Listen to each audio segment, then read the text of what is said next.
북유럽 신화에 보면 이둔이라고 하는 아름다운 여신에 대한 이야기가 나옵니다. 그녀는 정원에서 사과를 가꾸는 일을 했는데 시간의 굴레를 받지 않은 신들조차도 이 여인이 제공하는 사과를 먹지 않으면 늙어서 하늘의 실력을 잃어버린다고 합니다.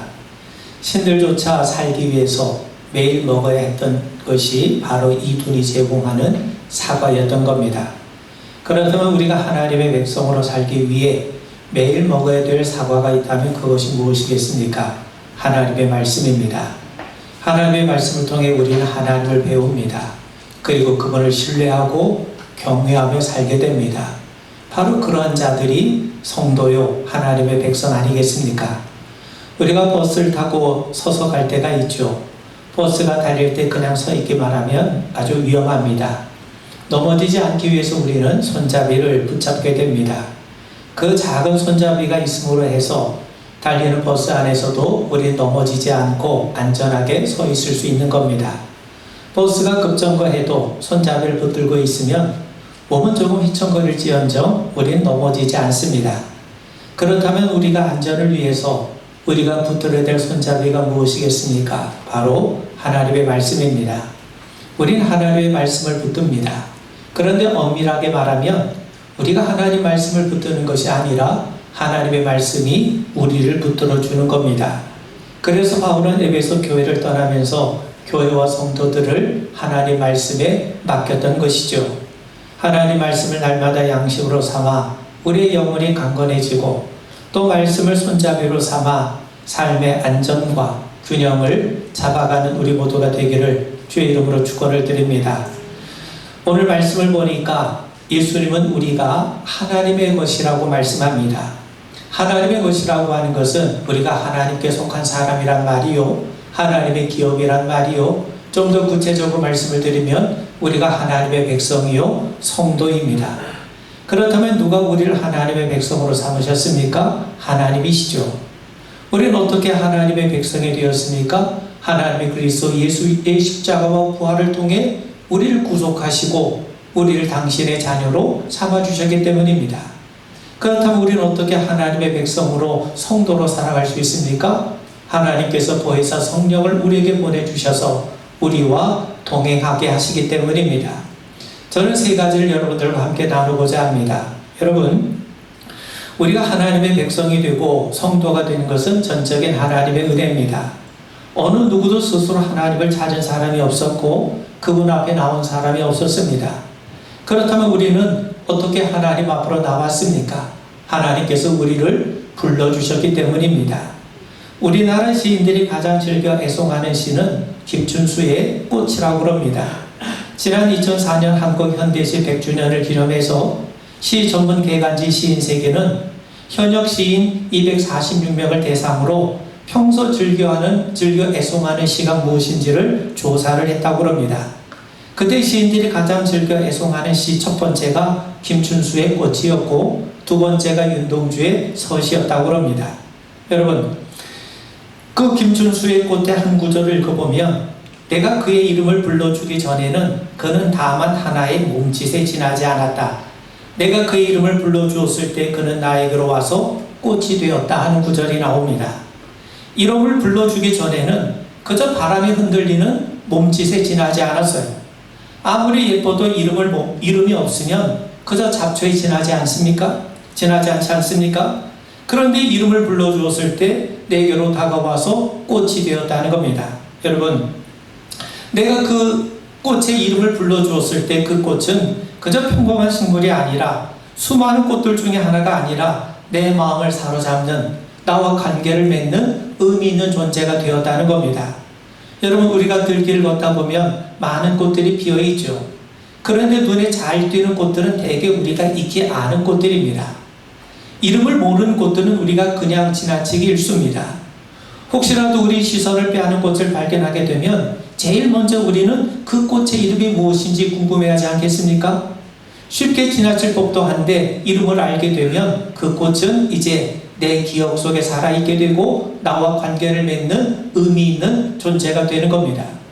하나님이 사람을 지으실 때 흙으로 지으시고 그 코에 생기를 불어 넣어 주셨어요. 그래서 사람은 생명 곧 살아있는 영원의 존재가 된 겁니다. 하나님이 생기를 불어 넣어주시기 전까지 사람은 그저 흙으로 빚어진 피조물에 불과했습니다. 하나님의 생기가 들어감으로 사람은 단순한 피조물이 아니라 하나님과 인격적인 관계를 맺는 존재로 격상하게 되었던 겁니다. 여러분, 하나님은 이처럼 사람을 지으시고 그를 아담이라고 이름 지어주셨어요. 하나님이 친히 이름을 지어주시고 불러주신 피조물은 사람밖에 없습니다. 하나님이 그를 아담이라 불러주심으로 아담은 에덴 동산에서 하나님과 존재하는 관계로 그 존재가 격상이 되죠. 그리고 하나님을 대신해서 세상을 다스리는 책임 있는 존재로 부각되게 이릅니다. 여러분, 아담이 에덴에서 제일 먼저 한 일이 무엇입니까? 이름을 짓는 일입니다. 창세기 2장 19절에 보면 여호와 하나님이 흙으로 각종 들짐승과 공중의 각종 새를 지으시고 아담이 무엇이라고 부르나 보시려고 그것들을 그에게 이끌어 가시니 아담이 각 생물을 부르는 것이 곧 그 이름이 되었더라. 여러분, 우리가 이름을 모르면 특징을 알 수가 없고 그를 어떻게 대할지 알 수가 없어요. 서로 모르면서 어떻게 교제를 맺을 수 있겠습니까? 그래서 아담은 여러 많은 피조물들을 관찰하고 분류하고 정체를 규명해 가면서 그 특색에 맞게 이름을 지었던 겁니다. 이름을 안다는 것은 상대를 안다는 겁니다. 상대를 알아야 우린 교제도 가질 수 있고 의미 있는 관계도 맺을 수가 있는 것 아니겠습니까? 그래서 아담은 하나님이 자신을 부르셨던 것처럼 다른 피조물들의 이름을 부르며 다스리게 되었던 거죠. 여러분, 최근에 여러분의 이름을 불러준 사람이 있습니까? 고객 상담원 말고 여러분의 이름을 다정하게 불러준 사람이 그리 많지 않을 겁니다. 고 신영복 선생의 담론이라고 하는 책에 보면 그가 수감 생활 중에 겪었던 일화가 소개되어 있습니다. 감옥에서는 사람 이름 대신 그 죄수 번호가 있죠. 수번으로 호명하는 것이 규칙입니다. 근데 함께 수감 생활했던 이 고암 선생이라고 하는 분이 있는데 그분은 사람을 부를 때마다 그 번호, 수번 대신 자네 이름은 뭔가 하면서 이름을 부르더라는 겁니다. 그러면 대부분 사람들은 이름은 왜 부르게 하냐고 괜히 쪽팔리게 그냥 번호 부르세요. 그렇게 대답을 하더랍니다. 하도 이름을 묻기 때문에 한 죄수가 자기 이름은 응일이라고 대답을 했더니 그 고암 선생이 하는 얘기가 이건 누구 집 큰아들이 징여박 있구만 하면서 혼잣말을 하더랍니다. 여러분, 이름에 한일자 쓰는 사람은 대개 받아들인 경우가 많이 있죠. 제가 아는 사람 가운데 주일이, 정일이, 태일이 이런 친구들은 다 첫째입니다. 그런데 그 죄수는요, 네 집 큰아들이 징여가 있구만 하는 말을 듣고 난 다음에 그날 밤 한숨도 자질 못했다는 거예요. 그동안 자기가 누구의 집 큰아들이라는 사실을 까맣게 잊고 살아왔던 것이죠. 부모와 가족의 생각에 도무지 잠을 잘 수가 없었다는 겁니다. 여러분, 이스라엘 백성들에게 이름은 단순한 호칭이 아닙니다. 이름은 그 사람의 존재, 정체성을 담고 있어요. 그들에게 이름은 곧 그 존재와 동일한 겁니다. 여러분, 하나님은 어떤 분이십니까? 우리를 지으신 분이시죠. 우리를 지으셨기 때문에 우리를 잘 아시는 분이세요. 나보다 나를 더 잘 아시는 분이 하나님이세요. 그런데 하나님은 우리의 이름을 부르십니다. 여러분, 앞서 시인이 고백했던 것처럼 잡초가 이름을 불러줄 때 내게 다가와서 의미 있는 꽃이 된 것처럼 하나님이 이름을 불러주시기 때문에 우리는 하나님과 교제를 맺을 수 있는 하나님의 백성이 되는 하나님의 자녀가 되는 그러한 존재가 될 수가 있는 겁니다. 여러분, 구약에 보면 하만이 유대인들을 멸절시키려는 음모를 꾸며요. 이를 알게 된 모르드게는 에스더 왕비를 찾아가서 왕에게 간언해 줄 것을 요청합니다. 그런데 에스더가 머뭇거리죠. 왜냐하면 왕이 부르지도 않은 상태에서 왕 앞으로 나아갈 수가 없기 때문입니다. 왕비라 할지라도 왕이 불러줘야 왕 앞으로 나아갈 수가 있어요. 여러분, 세상이 그러합니다. 세상은요, 필요성을 느낄 때만 내 이름을 불러줘요. 가끔씩 전화 오는 사람들, 오랜만에 전화 오는 사람들 보면 꼭 뭔가 부탁할 것이 있는 겁니다. 그런데 하나님은 그런 분이 아니시죠. 우리를 필요로 하시기 때문에 우리를 불러주시는 것이 아니라 우리에게 하나님이 필요하기 때문에 우리에게 은혜를 베푸시고자 하나님은 우리를 불러주시는 겁니다. 요한복음 10장 3절에 보면 예수님은 우리의 목자가 되십니다. 말씀을 보면 그가 자기 양의 이름을 각각 불러 인도하여 내느니라. 자기 양의 이름을 각각 불러 인도하여 낸다고 말씀하세요. 예수님은 양의 이름을 부르세요. 예수님의 이름을 불러주신다는 말은 예수님이 우리를 아신다는 말이고 우리 있는 모습을 그대로 받아주신다는 말이고 동시에 우리와 친밀한 관계를 맺길 원하신다는 말입니다. 여러분, 삭개오 잘 알지 않습니까? 예수님이 여리고를 방문하세요. 큰 무리들이 에워싸는 바람에 삭개오는 예수님을 뵐 수가 없었죠. 그래서 그는 예수님을 뵙기 위해서 뽕나무 위로 올라갑니다. 그런데 예수님이 그쪽으로 오시더니 그의 이름을 부르세요. 삭개오야, 속히 내려오라. 내가 오늘 네 집에 유하야 하겠다. 순간 삭개오는 숨이 막히고 아마 심장이 터질 것만 같았을 겁니다. 얼마 만에 들어본 이름입니까? 사실 삭개오 우리가 아는 것처럼 세리장이요 부자예요. 자랑스러운 말이 아닙니다. 부끄럽다 못해 아주 치욕스러운 표현입니다. 당시 유대는 로마 식민지였고 세리자는 여러 세리를 거느리면서 동족들에게 세금을 걷어가지고 로마에게 바치는 사람 아닙니까? 그야말로 유대 사람들에게는 증오의 대상이에요.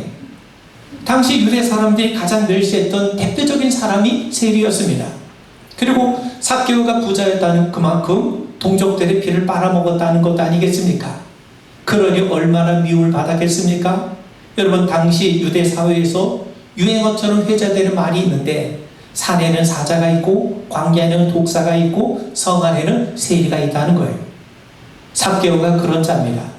누가 그의 이름을 다정하게 곱게 불러줄 수 있겠습니까? 세상에 외면하는 삭개오, 이름이 잊혀진 삭개오. 그런데 예수님은 그의 이름을 불러주세요.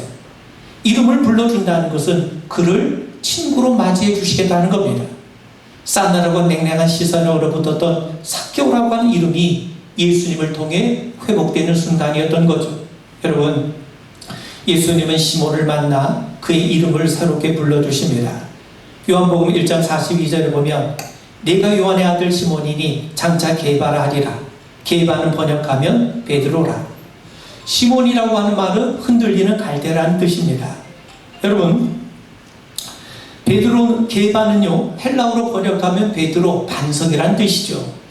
사람들이 알고 있는 시몬, 갈대처럼 이리저리 흔들리고 성미가 급한 시몬을 예수님은 흔들림 없는 반석 같은 베드로라고 부르세요. 사람들은 예수님의 이름을 잘못 불렀다고 비웃었을지도 모릅니다. 갈릴리 바다처럼 변덕이 심한 이 베드로, 시몬을 게바 반석이라고 부르셨으니 어찌 웃음이 나오지 않을 수 있겠습니까? 그런데 예수님이 반석이라고 부르시면 반석인 겁니다. 예수님이 그를 게바로 불러주셨을 때 그는 예수님에게 다가와 진짜 반석이 됩니다. 여러분, 이름을 부른다는 것은 의미 있는 관계를 맺는다는 거예요. 예수님이 그를 게바라고 부르셨을 때, 예수님이 그와 의미 있는 관계를 맺으셨을 때 그 시몬은 진짜 하나님 나라의 반석 같은 존재가 되고 말지 않았습니까? 마태복음 16장 18절에 보면 너는 베드로라, 내가 이 반석 위에 교회를 세우리니 음부의 권세가 이기지 못하리라. 여러분, 어떤 음향회사 광고 카피에 이런 문구가 쓰여 있습니다. 음악은 3번 태어납니다. 베토벤이 작곡을 했을 때 첫 번째 태어나고, 번스타인이 지휘했을 때 2번째 태어나고, 당신이 그 음악을 들었을 때 3번째 태어난다는 거죠. 그렇습니다. 우리도 3번 태어납니다.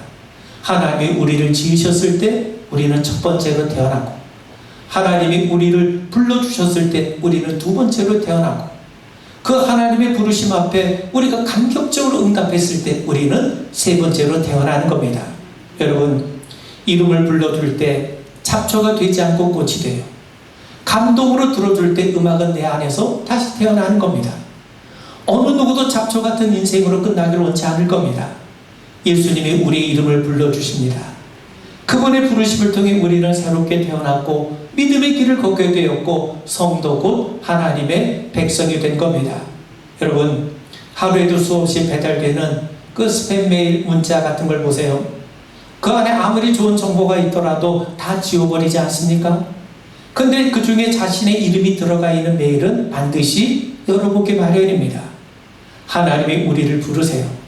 하나님이 우리에게 보내신 그 메일을 열어보면 이렇게 적혀 있습니다.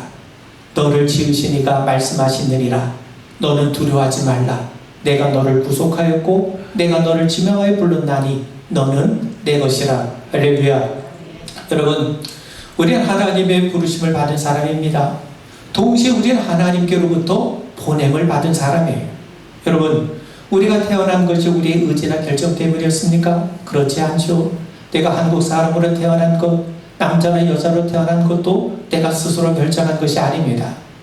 그렇다면 부모의 의지나 선택으로 출생한 겁니까? 그렇지도 않죠. 부모들은 자녀들을 낳아놓고 내 아들, 내 딸이라고 그러죠. 내 것이라면 내 마음대로 할 수 있어야 되지 않겠습니까? 그런데 부모 역시 자녀의 출생에 대해 아무 선택권도 없어요. 잘생긴 자녀를 원한다고 해서 그렇게 된 것도 아니고 똑똑한 자녀 원한다고 해서 그렇게 되질 않습니다. 심지어 자녀의 성격이나 성품까지도 어찌할 수가 없어요. 사실 부모와 자녀는 끊을래야 끊을 수 없는 관계 아닙니까? 그럼에도 불구하고 그 자녀의 출생과 그 자녀들의 인격과 성품과 삶에 대해서는 어떤 영향도 미칠 수가 없어요. 그래서 마치 자신의 의지와는 무관하게, 마치 우연히 세상에 던져진 인생처럼 느껴질 때가 한두 번이 아닌 것이죠. 여러분, 현대를 불안의 시대라고 그럽니다. 인간에게 불안이 없었던 적은 없었지만, 그런데 현대에 이르러서 불안은 더욱더 우리의 곁을 그림자처럼 따라다니고 있어요. 미국의 시인 오드는 불안의 시대라는 작품으로 퓰리처상을 받았어요. 작가 레너드 번스타인은 오든의 시에서 영감을 받은 피아노 관현악곡 불안의 시대를 작곡했습니다. 철학자 하이데거라고 하는 사람은 불안의 근본적인 이유가 어디 있느냐? 우리가 세상에 내 던져진 존재라는 데서 찾습니다. 여러분, 인간은 자신이 어디서 와서 어디로 가는지 알지 못한다는 거예요. 우리는 우연히 세상에 내 던져진 존재와 같다는 겁니다. 마치 배우가 자신의 역할도 모른 채 대본도 없이 무대에 서게 되면 얼마나 두렵겠습니까? 우리가 바로 그러하다는 겁니다. 자신의 의지와는 무관하게 불확실한 세상에 던져진 존재라는 것이 바로 우리의 불안의 근본 이유라는 거죠.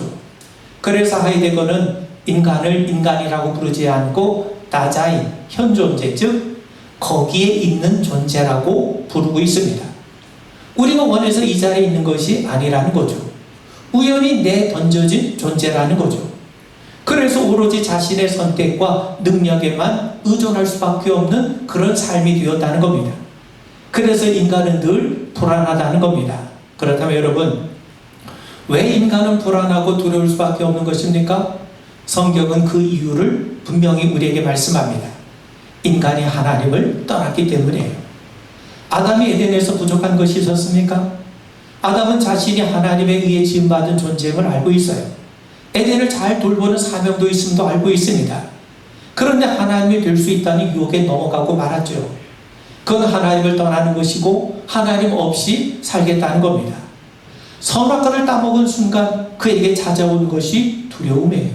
창세기 3장 9절 이하를 보면 여호와 하나님이 아담을 부르시며 그에게 이르시되 네가 어디 있느냐? 이르되 내가 동산에서 하나님의 소리를 듣고 내가 벗었으므로 두려워 숨었나이다. 여러분, 하나님을 떠난 인간, 죄 가운데 사로잡힌 인간은 존재론적으로 두려움과 불안에 사로잡힐 수밖에 없습니다. 그래서 예수님이 오신 거예요. 주님이 우리에게 주신 것은 두려움이 아니라 평안이에요. 여러분, 부활하신 예수님이 두려움에 떨고 있던 제자들에게 뭐라고 말씀합니까? 너희들에게 평안이 있느냐? 내가 너희들에게 참 평안을 주시겠다는 겁니다. 여러분, 우리는 그리스도를 믿고 영접함으로 하나님의 자녀가 된 사람들입니다. 우리는 더 이상 죄 가운데 있는 자가 아닙니다. 불확실한 세상에 우리는 홀로 내던져진 자가 아닙니다. 하나님이 우리를 부르셨고 우리를 이 세상으로 보내셨어요. 그러므로 우리는 세상에 우연히 내던져진 존재가 아니라 하나님의 부름을 받아 세상에 보내심을 받은 자인 겁니다.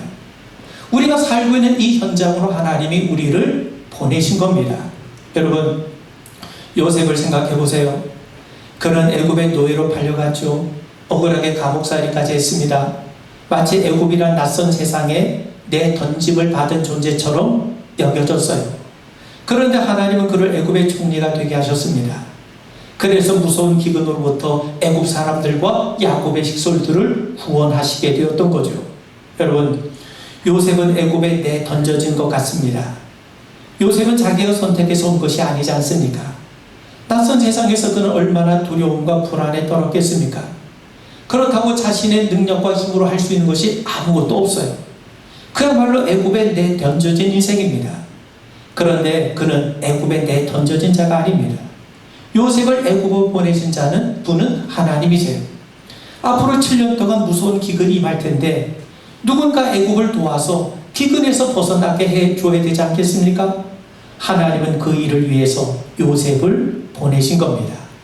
그런 의미에서 요셉은 애굽에 내던져진 자가 아니라 하나님으로부터 애굽으로 보냄을 받은 자가 된 거죠. 우리도 그러합니다. 우리는 보내심을 받은 사람입니다. 우리가 살고 있는 현장, 가정, 교회에 우리가 이렇게 존재할 수 있는 것은 하나님이 우리를 이 자리에 보내셨기 때문이죠. 여러분을 통해 누군가가 그리스도를 알게 되고 여러분을 통해 누군가가 그리스도의 사랑과 은혜와 복음의 은혜를 누리고 체험케 하기 위해서 하나님이 여러분들을 보내신 거예요. 여러분, 공중에 나는 새 한 마리, 드레핀 들풀에 대해서도 하나님은 선한 뜻을 갖고 계세요. 히브리 시인은요, 시편 139편 17절 이하에서 하나님이여 주의 생각이 내게 어찌 그리 보배로우신지요, 그 수가 어찌 그리 많은지요, 내가 세려고 할지라도 그 수가 모래보다 많도소이다.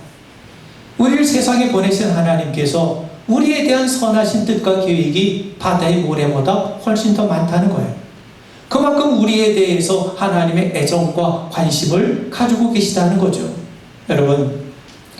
여러분을 세상에 보내신 분이 우리가 사는 세상보다 더 크신, 만유보다 크신 분이 우리 하나님이세요. 그러므로 두려움과 불안에 떨 이유가 없습니다. 잠시 불안에 흔들릴 수는 있어도 우리는 불안과 두려움에 넘어질 수 없는 겁니다. 더 크신 분이, 더 크신 선하신 뜻을 위해 우리를 이 땅에 보내셨기 때문입니다. 마지막으로요, 여러분, 그 가수 최성수 씨가 부른 노래 가운데 동행이라고 하는 노래를 아실 겁니다. 아직도 내겐 슬픔이 우두커니 남아있어요. 그날을 생각하자니 어느새 흐려진 안개, 긴 밤을 오가는 마음 어디로 가야 하나, 어둠에 갈 곳 모르고 외로워 헤매는 미로, 누가 나와 같이 함께 울어줄 사람 있나요? 누가 나와 같이 함께 따뜻한 동행이 될까? 어둠에 갈 곳 모르고 외로워서 헤매는 미로 같은 인생의 길을 가는 동안 누가 나와 함께 울어줄 수 있는지, 누가 나와 함께 동행해 줄 수 있느냐는 거죠. 주위에 친구가 많고 사람이 많은 것 같지만 정작 어려울 때 내 곁을 보면 아무도 없어요. 그래서 사는 것이 힘듭니다. 그런데 하나님은 우리를 세상에 보내시고 우리를 부르시고 홀로 고아처럼 내버려 두신 분이 아니십니다. 예수님은 제자들을 홀로 내버려 두지 않으셨어요. 성령님을 보내셔서 우리 곁에서 끝까지 함께 하시고 동행해 주십니다. 요한복음 14장 16절에 보면 내가 아버지께 구하겠으니 그가 또 다른 보혜사를 너희에게 주사 영원토록 너희와 함께 있게 하리니. 여러분, 예수님의 별명이 임마누엘 아닙니까? 임마누엘은 하나님이 우리와 함께 계시다는 뜻입니다. 부활승천하신 예수님은 우리 곁을 떠나셨지만 보혜사 성령님을 보내주셔서 우리와 함께하고 계세요.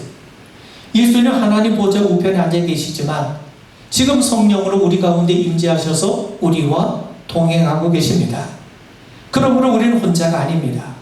홀로 인생의 길을 뚜벅뚜벅 걷는 것이 아니라 하나님과 함께 걷고 있는 거죠. 성령님이 오심으로 우리가 깨닫는 것이 있습니다. 요한복음 14장 20절에 보면 그날에는 내가 아버지 안에 너희가 내 안에 내가 너희 안에 있는 것을 너희가 알리라. 성령님이 오심으로 인해서 예수님이 하나님 안에 계시고 하나님이 예수님 안에 계심을 깨닫게 된다는 거예요. 그리고 나아가 동일하게 예수님이 내 안에 계시고 내가 예수님 안에 거하고 있음을 깨닫게 되는 겁니다. 하나님과 예수님이 하나이신 것처럼 이제 주님과 우리가 신비한 연합을 이루어 하나가 되고 있다는 것을 깨닫게 되는 거죠. 여러분, 예수를 믿는다는 것은요, 그분과 깊은 관계를 맺는 겁니다. 어느 정도로 깊은 관계냐 하면 그분이 내 안에 거하시고 내가 그분 안에 거하는 정도의 관계입니다. 이런 관계가 되면 여러분, 우린 서로 뗄래야 뗄 수 없는 관계가 되는 것이고, 예수님과 우리의 관계는 정말 생명같이 소중한 관계가 되는 거죠. 여러분, 소중한 사람을 함부로 대하거나 소홀히 취급하지 않습니다. 상대를 소홀히 여긴다는 말은 사랑이 식었다는 말이거나 상대가 소중하지 않다는 뜻이죠. 그러게 되면 그분이 내 안에 거하실 수 없게 됩니다.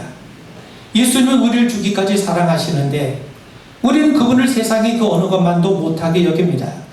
그렇게 되면 주님이 우리 가운데 거하실 수 없는 거죠. 그러므로 하나님은 성령님을 통해 우리 안에 거하게 하심으로 주님께서 우리를 향한 사랑과 은혜를 날마다 더 깊이 온전히 깨닫게 하십니다. 여러분, 우리는 하나님의 보내심을 받은 자입니다. 그리스도의 증인으로 보내심을 받은 거죠. 우리는 어떻게 그리스도의 증인된 모습을 드러낼 수 있습니까? 말씀에 순종하는 것으로 드러냅니다. 그럼 어떻게 우리가 순종할 수 있습니까? 주님 말씀하세요. 너희가 나를 사랑하면 나의 계명을 지키리니. 그리스도의 제자는 주님의 계명을 순종함으로 그리스도를 드러내는 증인된 삶을 살아요. 그런데 계명을 어떻게 지킬 수 있습니까? 계명이 좋아서 지킵니까? 그렇지 않아요. 예수님을 사랑해야 지킬 수가 있는 겁니다. 여러분, 예수님이 베드로에게 당부하세요. 요한의 아들 시몬아, 네가 나를 사랑하느냐? 내 양을 먹이라. 주님은 3번에 걸쳐 베드로에게 물으세요. 양을 돌보는 근거가 어디 있냐면 예수를 사랑하는 데 있다는 겁니다. 그러므로 우리가 하는 모든 섬김과 봉사의 근거는 어디에 있습니까? 주님을 사랑하는 데 있어야 한다는 거죠. 예수님을 사랑하기 때문에 계명을 지키고, 예수님을 사랑하기 때문에 우리는 섬기고 봉사하고 순종하게 되는 거예요. 그렇다면 과연 우리가 예수님을 사랑할 수 있나? 주님을 사랑하는 마음으로 모든 일을 행할 수 있는가? 우리에게는 그런 능력이 없어요. 그래서 주님이 우리에게 보혜사 성령님을 보내주신 겁니다. 성령님만이 예수님을 바로 알게 하시고 사랑하게 하시기 때문이죠. 성령을 통해서만 비로소 우리가 예수님과 서로 깊은 사랑의 관계를 이어갈 수 있기 때문이죠. 사랑하는 성도 여러분, 펌프로 물을 끌어올리려면 마중물이 있어야 됩니다. 하나님은 성령님을 마중물로 부어주셨어요. 성령을 통해서 신앙의 여정이 시작이 되는 겁니다. 부디 성령님께서 우리 안에 거하셔서 진리를 깨닫게 하시고 사랑하게 하시고 순종하게 하시고 또 우리 인생길과 늘 동행하셔서 우리가 하나님이 우리를 부르시고 또 하나님이 우리를 이 땅에 보내주시고 그리고 성령을 통해서 우리가 이 땅의 성도의 삶, 하나님 백성의 삶, 더 나아가 그리스도의 증인된 삶을 더욱더 힘있게 살아갈 수 있는 능력의 역사를 베풀어 주시기를 주님의 이름으로 축원을 드립니다. 우리 기도하겠습니다. 하나님이 우리를 불러주심을 믿습니다. 또 하나님께서 이곳으로 우리를 보내주신 것을 믿습니다. 또 성령과 함께 하심으로 어떤 자리에서든지 그리스도의 증인된 삶을 살게 하심을 믿습니다. 온전히 주님을 따르는 우리 믿음의 성도 되게 하옵소서. 예수님 이름 받들어 간절히 기도하옵나이다. 아멘.